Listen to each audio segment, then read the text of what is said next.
자, 앱코 살펴보도록 하겠습니다. 자, 이게 사실 이렇게 뭐 자주 다룰 만한 기업이 되질 않죠. 이 기업이 시가총액이 500억대 기업입니다. 시가총액 500억. 그나마도 지금 최근에 뭐 캐대헌 이슈 같은 경우 주가가 크게 한번 오르고 이렇게 올라서 저점에서 지금 20% 넘게 올라서 500억을 하는 별 볼 일 없는 기업인데요. 자, 이런 이게 기업이 지금 뭐 특징주로 지금 최근에만 하더라도 시세는 우선 3번이 있고요. 시세는 총 3번이고 특징주로 2번이 꼽혀 있습니다. 바로 직전 특징주 같은 경우 캐대헌 단청 키보드 이슈죠.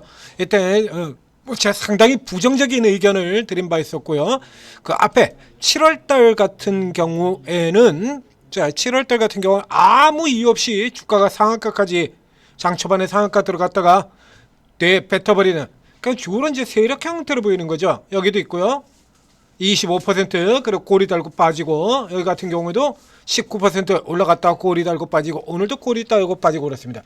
여기는 뭐 이슈가 없는 거고요. 그 다음에 최근에는 이제 캐대헌 이슈였었고요. 단청 키보드 품질 뭐 이런 거 여기, 그리고 이제 최근 오늘 이렇게 들었는데, 우선 오늘의 이슈하고 기존에 진행되고 있던 기대하고는 조금 이슈하고는 조금 다릅니다. 자, 오늘 같은 경우는 자사주 소각이죠. 자사주 510만 주 소각. 여기 자사주는 올해 4월 달에 가서 2번에 걸쳐서 자사주 현재도 진행되고 있는 거고요. 하나는, 두 번째 거는 자, 자사주를 이렇게 이전에 이렇게 취득을 했었죠. 올해 2번째 이렇게 자사주 취득을 하는 거를 모두 다 소각시켜버리겠다라는 얘기입니다. 밸류업이죠. 우리가 흔히 얘기하는 밸류업이에요. 자, 이제 밸류업 이슈 가지고 올라 들어가는 건데, 자, 여기 원래 이 앱코는 뭐 하는 회사냐 하면 자, 컴퓨터 주변 기기 회사입니다. 키보드 이런 거 다루는 컴퓨터 주변 기기, 게이밍 기업, 그다음 PC 주변 기기 뭐 이런 것들 이렇게 다루는 이런 회사예요. 그래서 이제 주로 테마가 이제 게임이라든가 뭐 요런 쪽하고 관련해서 또 이런 거 같은 경우도 굳이 뭐 AI로 갖다 집어넣으려고 하고는 있는데 그 엮이기가 그렇게 쉽지가 않죠. 같은 경우. 그래서 이제 주로 게임 쪽하고 이런 쪽에서 이제 연결되는 데다가 이제 최근에 뭘 달고 있냐 그러면, 자, 지난번 1분기의 실적 같은 경우에서 보게 되면, 자, 1분기 실적 같은 경우 보면, 자, 앞쪽에 1분기, 2분기 다 마찬가지죠. 자, 게이밍 기업 매출 성장세 작년엔 얘기를 했었고요. 고부가 제품군 확대 뭐 이런 얘기도 지금 나오고 있고, 실적 성장세. 자, 지난 2분기, 3분기 이렇게 2분기 같은 경우에 실적 나왔을 때 같은 경우에 보면,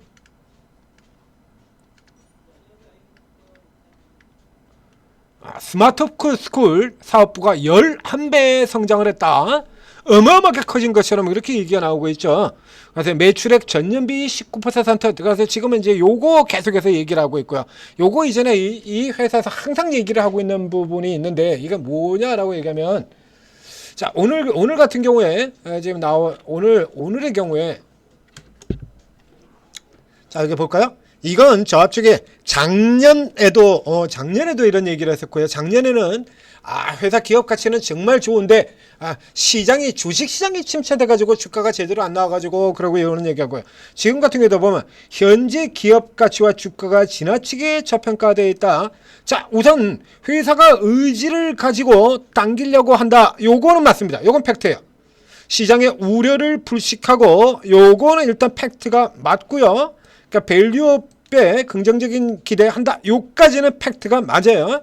자, 그런데 이게 이제 기업 가치와 주가가 지나치게 저평가되어 있느냐, 그 다음에 안정적인 재무 구조와 수익 창출 능력이 있느냐, 요거 같은 경우는 좀 살펴봐야 되죠. 즉 밸류업을 하려고 한다라고 할 때, 예를 들면 자사주 소각을 한다고 하더라도 기업의 이익이 계속해서 하향해서 내려온다 그러면 아무 쓸모가 없지 않습니까? 그렇죠.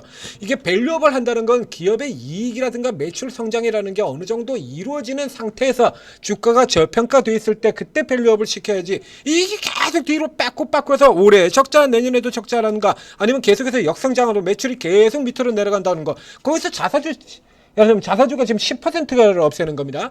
그 자사주 10%를 없애면 뭐하냐 이거야. 주가 10% 내려가 버리면 말짱 도루묵이잖아요. 실적 10% 역성장하고 주가 10% 역성장에 빠지면 자사주 10% 없어봐야 똔똔 도루묵 되는 겁니다. 그래서 밸류업이 되려고 그러면 기본적으로 기업의 실적이 올라가야 된다는 얘기야. 그래서 이 회사가 얘기하는 부분 같은 경우 지금 스마트 스쿨이라고 하는 거서 교육주처럼 얘기를 하고 있는데요. 자, 여기서 스마트라고 다시 해가지고 회사가 최근에는 계속해서 스마트 얘기해요. 왜? 원래의 사업인 PC업 같은 경우, 자, 이제 보시죠. 이 스마트 스쿨 사업부가 11배가 성장을 했다 이겁니다. 올해 2분기에 어마어마한 성장을 하고 있고, 그리고 이제 뭐 내년쯤 가가지고 스마트 스쿨 사업부가 기존 사업부의 매출액을 넘어갈 것으로 본다. 뭐 이런 얘기를 하고 있다는 얘기죠. 근데 이 현재 흐름을 보게 된다면 2020년도는 굉장히 좋은 실적 가지고 들어왔어요. 이거 당겨쓰기죠. 이 회사 2020년도에 상장 안 했습니다. 컴퓨터 조변기기 회사인데 2020년도에 이렇게 상장해가지고 3천억대에 상장이 됐어요. 그러는데 그 다음에 보니까 그 다음서부터 시가서 상장하고 난 그 다음 바로 다음 분기부터 실체가지고 매출 개박살, 이익 개박살 쭉쭉쭉 전형적인 당겨쓰기죠. 이거 실적 당겨써가지고 마사지 잔뜩 마사지 해가지고 그 뒤로는 별 볼 없이 개박살 나고 그 다음에 이제 야금야금 돌아온다는 얘기예요. 한편으로 언플이 조금 심하다라는 얘기죠. 자, 의지는 있는데, 자, 여기 같은 경우 보죠. 작년도 같은 경우 보면 2분기, 3분기, 4분기 여기 있는 것 중에서 제일 나빴던 게 2분기거든요. 제일 나빴던 여기하고 비교해서 이제 요만큼 오른 겁니다.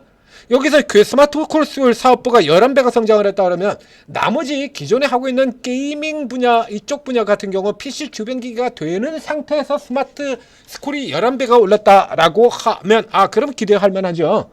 그러면 기대를 충분히 해볼 만한데, 요거 올라가는데 나머지 같은 경우가 작살이 나고 이게 11배 올라가지고 요만큼 실적 개선된 거예요. 그럼 기존에 있는 것을 다 까먹어버린다 그러면 이쪽이 11배가 된다고 그러더라도 쓸모가 없는 거 아닙니까? 이 회사가 또 이제 수출을 얘기를 하고 있는데 여기다 앞에 계속 얘기합니다만 무슨 톡하면 글로벌에다가 톡하면 뭐 어쩌고저쩌고 했는데 여기도 마찬가지죠. 인도네시아, 태국, 베트남에 수출 논의 중이랍니다. 글로벌 진출이죠. 글로벌 진출. 자, 이렇게 됩니다. 여기에서 안정적인 재무 구조의 수익 창출력이 어디에 보입니까? 여기? 시가총액 500억이라는 수준에 비하면 괜찮은가요? 시가총액 500억이라는 수준에 비한다면 전년도에 47억이 나와 있으니까 뭐 10배. 요러면 저평가되긴 하겠네요. 그렇죠? 근데 문제는 이 실적 자체가 지금 이렇게 오락가락해요. 이게 왔다 갔다 해요. 그래서 현재는 일단 상분기에는 30억 정도 나왔으니까 현재선에 본다 하면, 현재선 수준으로 본다고 하면 어느 정도 시장 대비로는 저평가되어 있는 게 맞습니다. 근데 저 위쪽하고 보시면 안 되고요. 문제는 이쪽에 이제 이게 그렇게 회사 측에서 의지를 발휘한다고 하더라도 주가 세력이 누군가가 이걸 앞에 계속해서 얘기를 했잖아요. 저 앞쪽에 이제 예를 들면 그 아까 앞에 나갔던 반도체 저평가주의 코미코 같은 종목들 작년도에 이런 어마어마한 실적을 냈는데도 불구하고, 자, 이 코미코 같은 기업들을 보자. 이거 앞에 자주 얘기 드리죠. 이런 기업들이 2023년도에는 400개가 넘었었고 작년에도 200개 넘었었고 현재도 이런 기업이 100개가 넘는다 이겁니다. 이렇게 사상 최대 실적을 냈는데 주가는 보시는 것처럼 이렇게 바닥에 처박혀 있어가지고 PR이 6배까지 밀려내가는 이런 흐름 보이잖아요.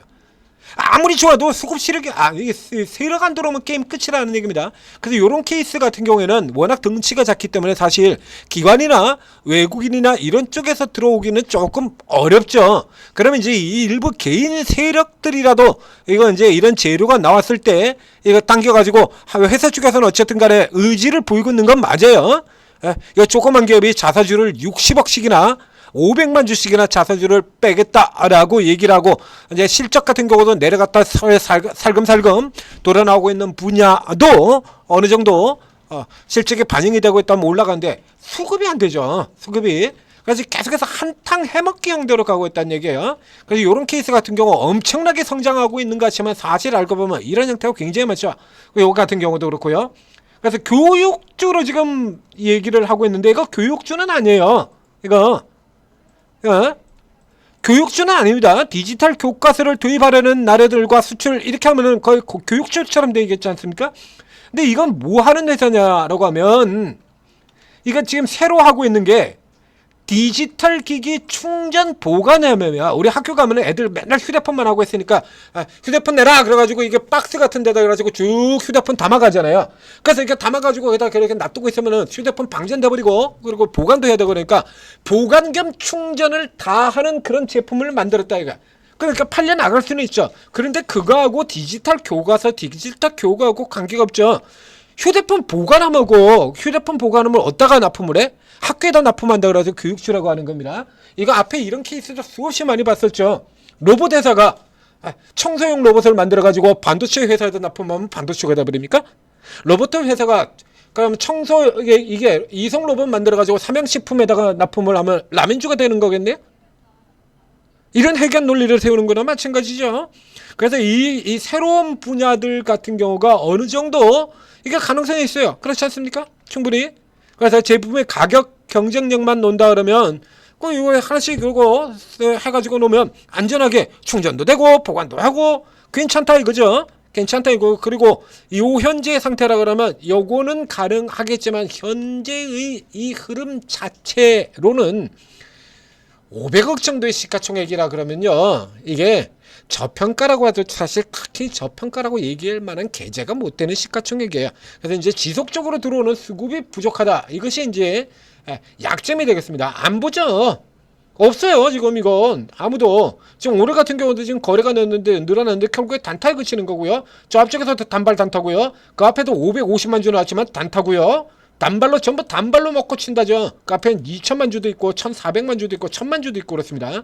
근데 이 모든 게 전부 다 단타로 다 끝난다라는 얘기입니다. 그래서 이런 상태로 들어가게 된다면 오히려 지금의 이 자사주 소각 같은 경우는 자사주 소각은 밸류업하고 연결이 되는 거고 밸류업은 펀더멘탈 이슈가 되기 때문에 오히려 지난번에 나왔던 단청 키보드 품절 사태만도 못하게 되는 거예요. 그러니까 단타로 가는 가능성은 앞에 얘기한 것처럼 밸류업은 본질 가치에 대한 얘기입니다. 본질 가치에 대한 얘기고요. 이 정도 되는 기업은 본질 가치보다는 반짝반짝이는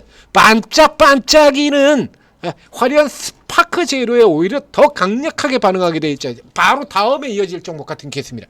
그런 쪽에 더 반응하게 되어 있는 거예요. 그래서 이 케이스 같은 경우는 자사주 소각이라는 것이 어떤 모멘텀을 내기는 조금 어렵고요. 현재 이 기업이 주로 엮여 있는 게 게임과 PC예요. PC 산업과 게임. 그래서 마이크로소프트가 뭘 했다 뭐 이렇게 하면 나가는 상태가 되기 때문에 현재보다는 조금 더 찬바람에 부는 시기.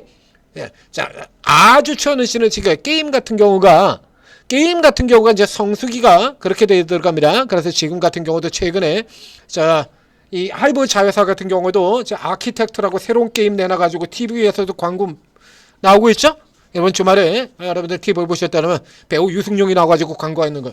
이게 게임 성수기가 지금 들어가는 거기 때문에 차라리 이거 게임 하나 이런 쪽과 관련을 해가지고 다시 이슈를 터트리고 하는 쪽에 단타 그쪽을 노리는 것이 좀 더 낫다는 얘기 되는 거고요. 요 케이스 같은 경우에는 이렇게 특징적으로 올라오더라도 이런 종목들에게는 사실 그렇게 크게 다를 만한 수준이 못 되는 겁니다. 지금 뭐 종목들 올라가는 게 얼마나 많은지 차라리 로봇 단타 가는 게 낫죠.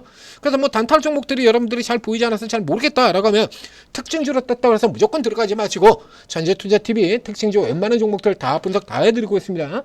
그리고 오르게 들어오시면 진짜로 올라갈 만한 종목들 이렇게 가벼운 종목들 상한가 빵 치고 나가는 거 이런 거 자 요런 것들만 전문적으로 공략을 하는 전문가 역시 이 오르간에는 있다라는 얘기죠. 급등주만 다루는 전문가 대형 우량주 달고 뛰는 이런 전문가들도 있고 코끼리 아저씨 저 같은 사람들도 그렇죠. 대형 우량주 실적 우량주 그런 거 하면 요런 쪽에 종목들 재료 나오고 테마 들고 세력 개입하면서 급등하고 요런 쪽만 다루는 전문가도 있어요. 전문가들이 주특기가 다 다르고 접근 방식도 다 다릅니다. 그래서 오르고 들어오셔서 22명의 코인을 나누면 22명 코인도 하면 24명 전시에 다 들어가시는 거고요. 쭉 들어가신 다음에 전문가 특기하고 접근 방법부터 구분을 쭉 해두세요. 자 이렇게 해서 쭉 해두신다면 장세가 지금처럼 저렇게 3,800 넘어갔죠. 이렇게 달리는 쪽에다 그러면 좀 더 나은 종목들 좀 더 싼 종목들 잘 가고 있는 시장 주도 섹터 쪽의 종목들 주도 섹터의 후발주 누리는 게 나아요. 오늘 로봇이 그러지 않습니까? 먼저 하이젠, RLM, 로보티지 이런 종목들 다 들어가 난 다음에 오늘 로봇 후발주들이잖아요. 휴림 로봇, 로봇스타, 에브리봇, T 로보틱스. 로봇 호화지울달 아닙니까? 요런 애들 막 튀어나오고 있잖아요 지금. 예? 선발로 먼저 나간 종목들 하이제나레미든가 요런 쪽 같은 경우는 좀 쉬고, 클로봇 이런 종목들은 쉬고, 후발주들 막 튀어나오고 있잖아요. 이거 단타 치는 게 훨씬 낫죠. 요런 거 지금 오르고 해서 다 잡아드린다는 얘기예요. 예? 저 휴림 로봇 같은 경우도 천재리님이 집중 추천에 들어가지고 또 저 앞에 하이제나레는 클로봇 로보티즈에 의해서 이제 후발 쪽까지 추천해 들어도 또 70% 더블 가까운 수익 지금 내드리고 있지 않습니까? 요렇게 들어가시면 돼요. 이런 종목까지 지금 들어가실 이유가 없는 거예요. 자, 오르고 도움 받으시고 잘 나가는 장세에서 수익을 잘 낼 수 있는 종목으로 투자 들어가서 수익 크게 내시기 바랍니다.